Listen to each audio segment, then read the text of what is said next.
Hey everyone. Yeah, I got about possibly a little over 9 minutes to do this in.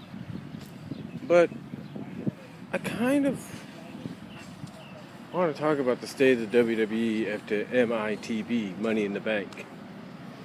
Now, I know we're heading into basically the summer portion for WWE, the summer season, which is why Brock Lesnar came back last night. Now, for months, not for months, but for about a few weeks, maybe a month or so, a couple months, rumor has been circulating, and I'm sorry for the wind. Rumor had been circulating that, and sorry for the street sweeper in the background. Rumor had been circulating that Seth Rollins was going to turn babyface to have a match with Triple H at SummerSlam.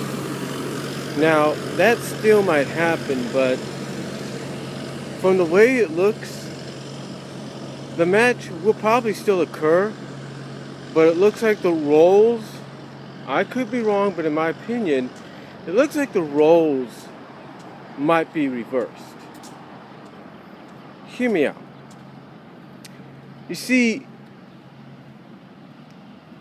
last night,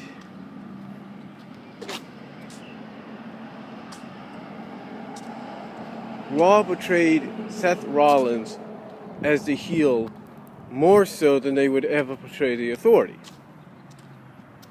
Now, one probably would think, reading these sources and these reports, that wait a minute. If Rollins is going to be the babyface in a feud with Triple H, then why is he being treated like the heel? Why is he being pushed as the heel? Because of one reason, I think. I think it's because maybe they realize they have more money with Seth Rollins as a heel champion and a top heel right now than they would with a Triple H heel run. Hear me out. Now, I think we're all pretty much sick and tired of the Authority storyline, right? We're all coming online here on YouTube and on Daily Motion, Facebook, Twitter, wherever, and we're saying it's time for the Authority storyline to die.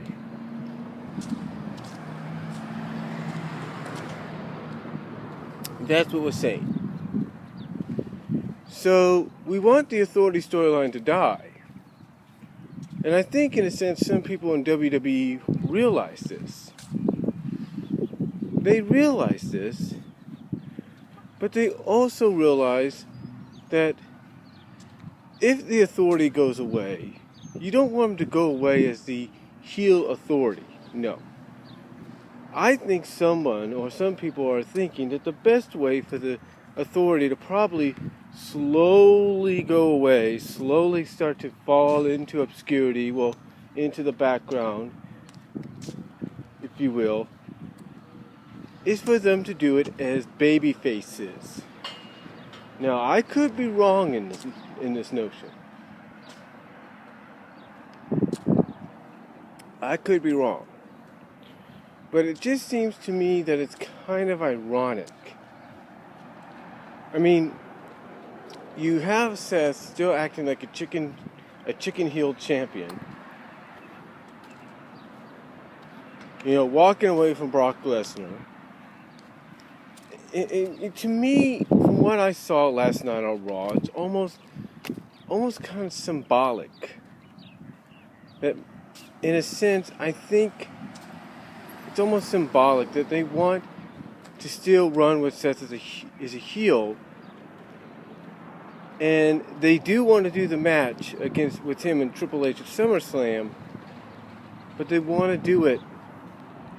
They want to do the match at SummerSlam, but they want to do it in a way that you want to see Triple H kick Seth Rollins' butt. You want to see Triple H be the one that emerges victorious. You don't want Seth Rollins to be the one that goes in and has to beat Triple H, because you've been building Seth Rollins up this whole time.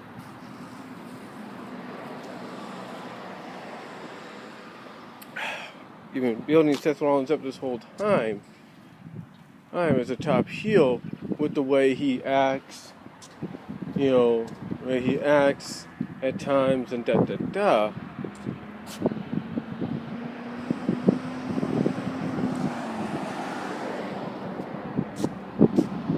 that it's only natural you want to see Seth Rollins get his butt kicked. And yes, you'll probably see that at Battleground, but you also want to see that at SummerSlam, which is essentially a bigger stage. So the question is, where exactly does the WWE go from here for the summer? Well, apparently, like I said, it seems to me that they're preparing to do a babyface run, maybe a small one, a small, short babyface run with the Authority, maybe.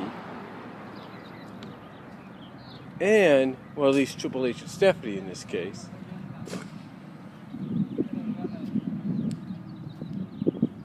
And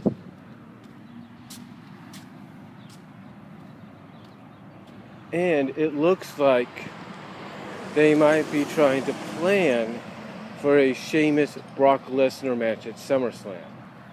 Hear me out on that one. If you're Vince McMahon, you want a marquee matchup for your company's championship that people are going to want to see and have never seen.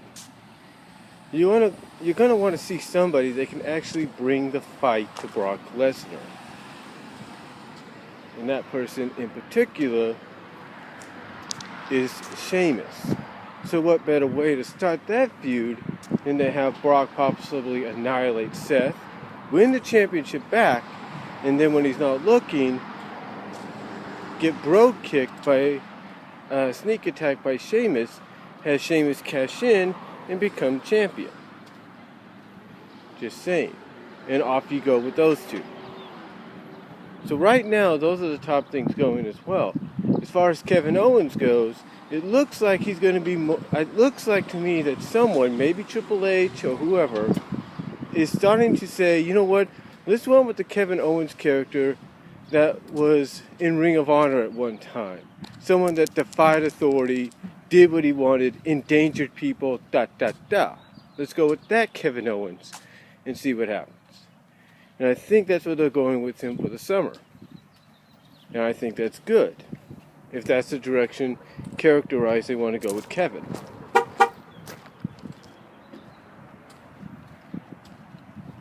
I think that's good.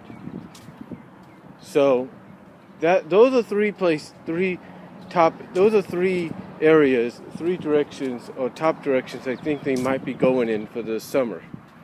Like I say, small babyface run by Triple H and Stephanie, and go from there. It looks like they want to do something with Reigns and Wyatt, but we'll see what they go with. As far as tag team division goes, it looks like they're doing something with New Day. To me, I tried to say this, I don't know why it was cut off in my Money in the Bank review. Maybe it's because I ran out of space. But I think what they're planning to do with Kofi, Xavier, and Big E is split them up. At least kick Kofi out of the group. That's what I think is going to happen because, let's face it, as much as you want to make Kofi a bad guy, he's too much a natural babyface to do so. So I think that's what's going to happen with the New Day right there. You might even have Big E get kicked out as well to possibly defend Kofi. And then in comes Harper and Rowan, maybe to decide with Xavier. Who knows? So, as far as Dean Ambrose goes, I think they're going to try to keep him in the main event picture. But we'll have to wait and see exactly what they have planned for him going into the summer. But I think they got something major for him. And I think that something major might have to do with Kane. I'm just saying. So, that's how I look at the state of the WWE go after MITB.